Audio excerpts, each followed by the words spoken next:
శ్రీమాత్రే నమ. జై గురు దత్తాత్రేయ నమ.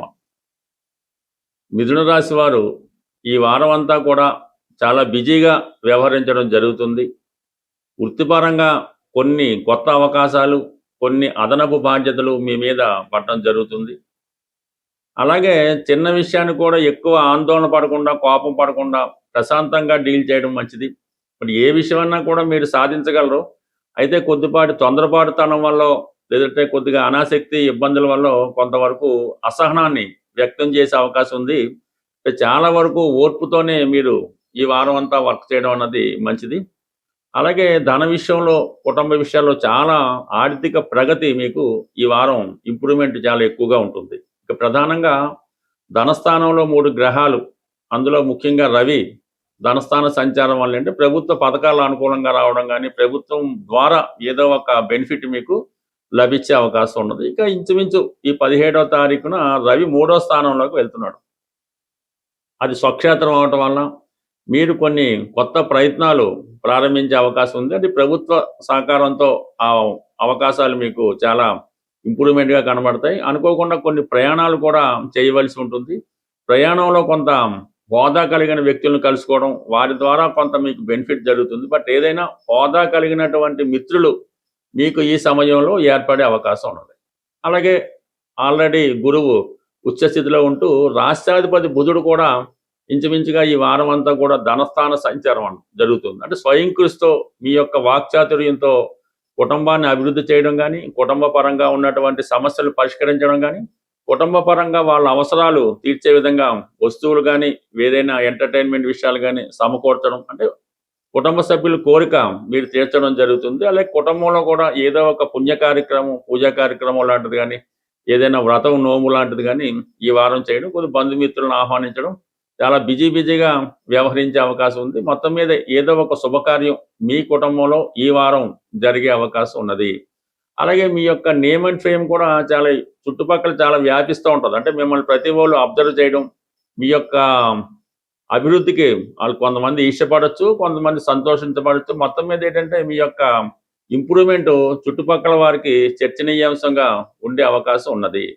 ఇక ప్రధానంగా వృత్తిపరంగా కొన్ని కొత్త అవకాశాలు మీకు రావడం జరుగుతుంది. అంటే ఇప్పటికే చాలా బిజీగా ఉన్నప్పటికీ కూడా దశమ స్థానంలో ఉన్నటువంటి శని భగవానుడు వక్రించినప్పుడు జాతకుడు అదనపు పని చేయడం చేస్తూ ఉంటాడు. అంటే కొంతమంది ఓవర్ టైం చేస్తుంటారు, కొంతమంది 2 ఉద్యోగాలు చేస్తుంటారు.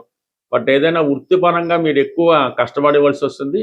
ఆ కష్టానికి తగ్గ ప్రతిఫలం కూడా 100% మీరు పొందడం జరుగుతుంది. అలాగే సడన్గా ఉద్యోగంలో బాధ్యతలు పెరగడం కానీ, ఉద్యోగంలో ప్రమోషన్ లాంటిది కానీ 100% ఈ రాశి వారికి ఈ వారం అన్నది వచ్చే అవకాశం ఉంది. అంటే వీటన్నిటికన్నా ఇంకొక బెటర్ విషయం ఏంటంటే శుక్రుడు వ్యయాధిపతిగా, పంచమాధిపతిగా ఉన్నటువంటి శుక్రుడు చతుర్థ స్థాన సంచారం జరుగుతుంది. చతుర్థ స్థానంలో శుక్రుడు రావడం వల్ల మీరు గృహానికి అవసరమైనటువంటి విలాసమైనటువంటి వస్తువులు, అంటే ఫర్నిచర్ లాంటిది మార్చడం కానీ, గృహాన్ని అందంగా అలంకరించడం, పెయింట్స్ అవి వేయించడం కానీ, కొంతమంది కొత్త ఇల్లు కొనడం కానీ, కొత్త ఇంట్లోకి మారడం కానీ జరిగే అవకాశం ఉంది. మీ అభిరుచికి తగు విధంగా ఎన్నాళ్ళ నుంచో మీరు కొనాలనుకుంటున్న కొత్త వాహనం కూడా ఈ వారంలో కానీ, ఇంచుమించుగా ఈ నెలాఖరు లోపల మీరు కొనుక్కునే అవకాశం ఉండదు. బట్ శుక్రుడు అక్కడ ఇంచుమించుగా మీకు ఈ రాబోయే సెప్టెంబర్ 2వ తారీఖు వరకు చతుర్థ స్థానంలో సంచరించడం వల్ల మీరు గృహానికి సంబంధించిన వస్తువులు, అలాగే వాహనానికి సంబంధించిన విషయాల్లో చాలా వరకు మీరు ఎదురు చూస్తూ వాటిని సాధించడం కూడా జరిగే అవకాశం ఉన్నది. యాస్టీజ్గా కొన్ని విషయాల్లో మరి మీకు ఈ గురువు బుధుడు అంటే సప్తమాధిపతి, దశమాధిపతి ధనస్థానంలో ఉంటూ రాశితో కలిసి ఉండడం వల్ల ఏంటంటే వ్యక్తిగతంగా మీ యొక్క టాలెంట్ని పెంచుకునే ప్రయత్నంలో కొంతమందిని వ్యక్తులను కలుసుకోవడం కానీ, ఒక కొత్తగా గురువుని తెలుసుకొని ఆయన ద్వారా కొంత సబ్జెక్ట్ నేర్చుకోవడం కానీ జరుగుతూ ఉంటుంది. ఎప్పుడు ఈ మిథున రాశి వారు తనకు అనుగుణంగా కొత్త విషయాలు తెలుసుకుంటూ వృత్తిపరంగా ఎప్పటికప్పుడు అప్డేట్ అవుతూ మార్పు చెందుతూ ఉంటారు. ఆ మార్పు చెందినప్పుడే వీళ్ళ యొక్క ఇంప్రూవ్మెంట్ అది కనబడుతుంటుంది. వీళ్ళు జీవితాంతం ఏదో విషయంలో తెలుసుకుంటూ ఎప్పుడు అభివృద్ధికరంగానే పయనిస్తుంటారు. బట్ అలాగే వీరి ప్లానింగ్ కూడా ఎలా ఉంటుందంటే, కొంతమంది ఒక సంవత్సరానికి ప్లానింగ్, కొంతమంది నెలకో ప్లానింగ్ వేసుకుంటారు.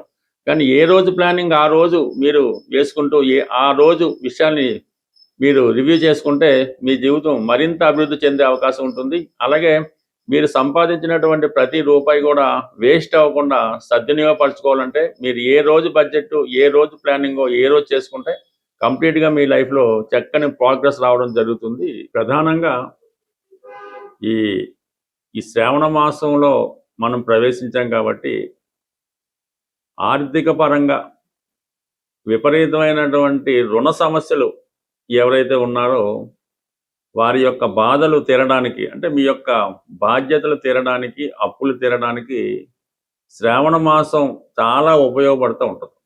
అందువలన స్త్రీ పురుష భేదం లేకుండా ఎవరైతే ఆర్థిక సమస్యలతో ఉన్నారో రేపు 18వ తారీఖున శ్రావణ మంగళవారం, అలాగే 21వ తారీఖు శుక్రవారం, శ్రావణ శుక్రవారం, అది వరలక్ష్మి వ్రతం అందరికీ తెలుసు. కంపల్సరీగా మీరు ఈ 2 రోజులే కాకుండా శ్రావణ మాసంలో వచ్చే ప్రతి మంగళవారం అలాగే ప్రతి శుక్రవారం విధి విధానంగా మీ ప్రాంత ఆచారాన్ని బట్టి నోము కానీ వ్రతం కానీ కనీసం దేవాలయానికి వెళ్ళి అమ్మవారిని అర్చించడం వల్ల చాలా వరకు మీకున్నటువంటి ఆర్థికపరమైన సమస్యలు ఈ శ్రావణ మాసంలో తీరిపోయే అవకాశం ఉంటుంది.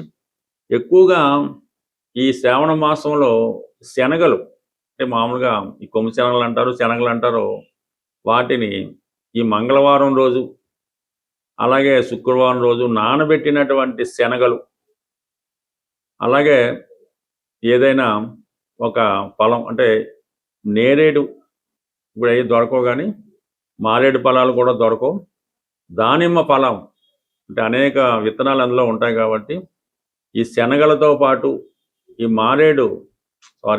ఈ దానిమ్మ ఫలాన్ని తమలపాకులతో కలిపి మరి ముత్తైదువులకు కానీ స్త్రీలకు కానీ అది తాంబూలంగా ఇవ్వడం వల్ల కంప్లీట్గా మీకు ఎక్కువ ఆర్థికపరంగా ఉన్నటువంటి సమస్యలు పరిష్కారం అవుతాయి.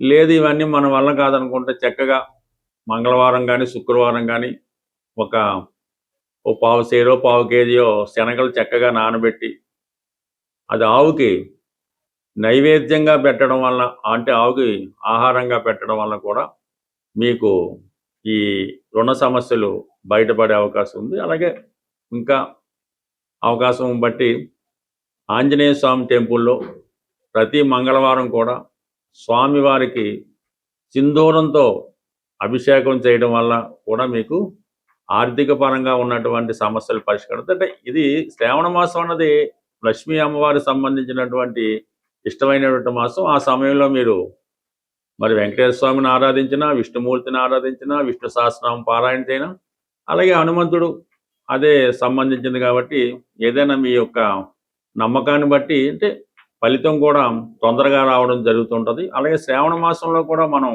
కార్తీక మాసంలో ఉన్నట్టే చాలా నియమంగా శుభ్రమైన వస్త్రాలు ధరించడం, అలాగే ఆహార పదార్థాలు కూడా సాత్వికమైనటువంటి ఆహారాన్ని తీసుకోవడం, కొన్ని విషయాలకి దూరంగా ఉండడం, ఇంకా ప్రధానంగా స్త్రీలని చిన్నపిల్లల్ని గౌరవించడం, తల్లిగారి ఆశీర్వాదం తీసుకోవడం, ఇవన్నీ శ్రావణ మాసంలో చేయడం వల్ల అంటే మీరు స్త్రీల నుంచి అనుకూలత పొందాలి, వారి యొక్క ఆశీర్వాదం తీసుకోవడం వల్ల కూడా ప్రతి ఒక్కరికి కూడా మంచి ఈ ధనయోగం ఏర్పడుతూ ఉంటుంది, అదృష్ట యోగం కలుగుతూ ఉంటుంది, ఆర్థిక పరంగా ఉన్నటువంటి సమస్యలు పరిష్కారం అవడం జరుగుతూ ఉంటాయి. అలాగే ఎవరైతే నిరుద్యోగులుగా ఉన్నారో వాళ్ళు కూడా ఈ సూర్య సంక్రమణం జరుగుతుంటుంది ప్రతి నెల ఒకసారి. ఇంచుమించుగా ఈ 17వ తారీఖు, ఈ ఆగస్టు 17వ తారీఖు ఇదే నెలలో రావడం జరుగుతుంది.